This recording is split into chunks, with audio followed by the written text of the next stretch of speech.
Naghihintay ng pagkakataong umatake at makapanak.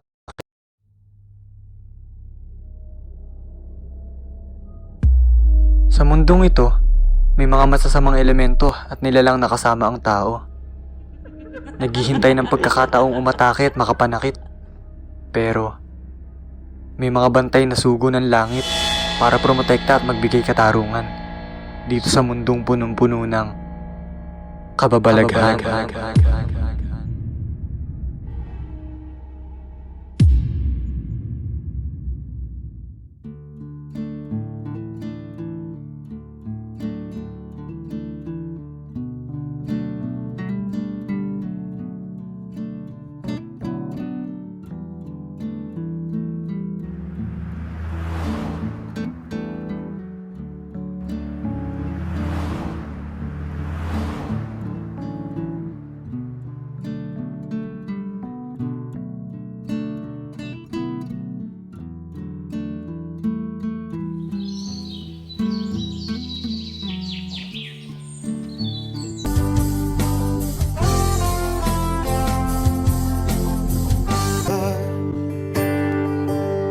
Hindi na ba mababalik ang mga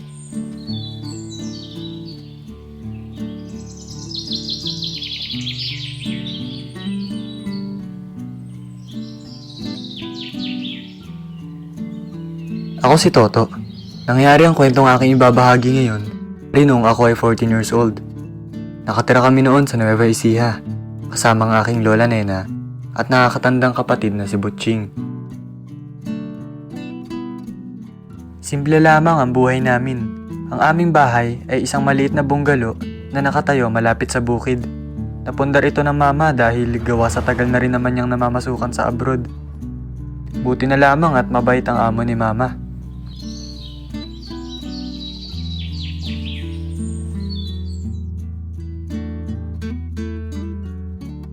Sabi ni mama, 2 years old pa lang ako na mamatay ang tatay ko. Kaya napilitan siyang pumunta ng abroad para magtrabaho.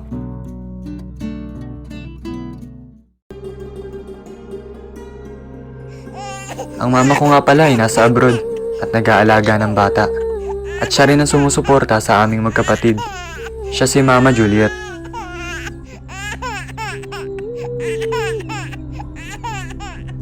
You take care of my baby while I'm away, okay? Okay, Mom. I will take care of your baby while you're away.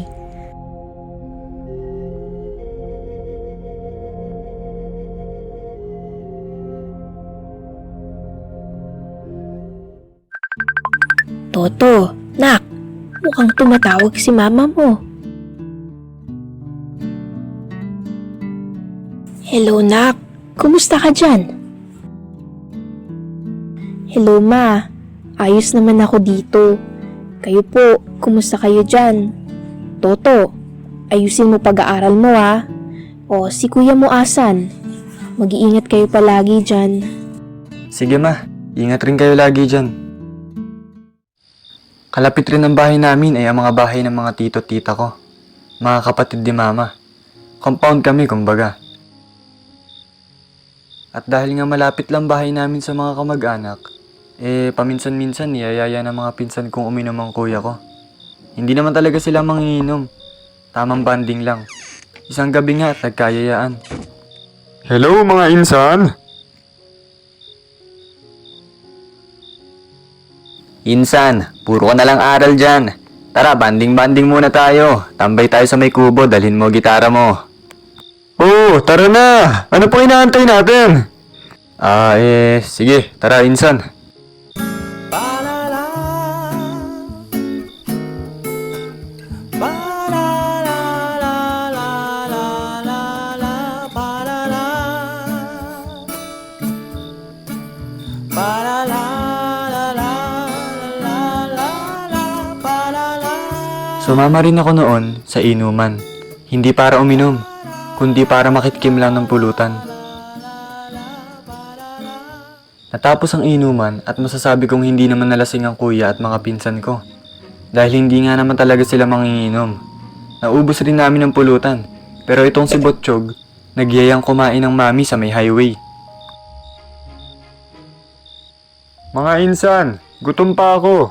Tara, kain tayong mami. Pas na muna ako mga insan. Sobrang antok ko na kasi. Ang daya naman nito. Malapit mag alas 12 ng ating gabi noong tumuloy kami. At dahil nga biglaan, pare-pareho kaming hindi nakapagdala ng mga helmet namin.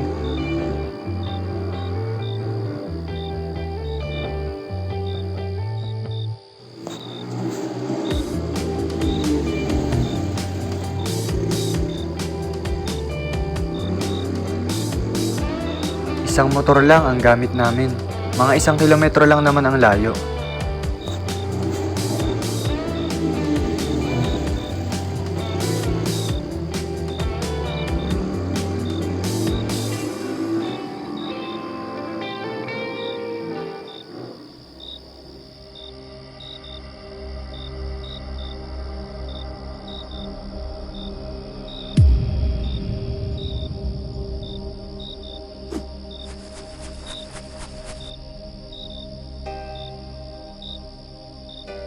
Sa di kalayuan, may nakikita akong aninong parang tumatakbo at sumusunod sa amin. Hindi ko na lamang ito masyadong pinansin.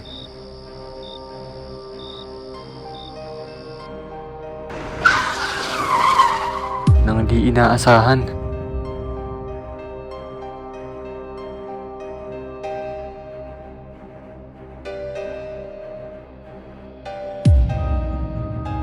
Sino ba to? Bakit paharang-harang sa dadaanan? Kaya mo na, insan. Lagpasan mo na lang. Hindi. Sasabihan ko lang. Hoy! Ikaw! Bakit ka ba paharang-harang? Nagpapasagasa ka ba? Wala kaming pambayad sa'yo, hoy! Pag nadisgrasya ka!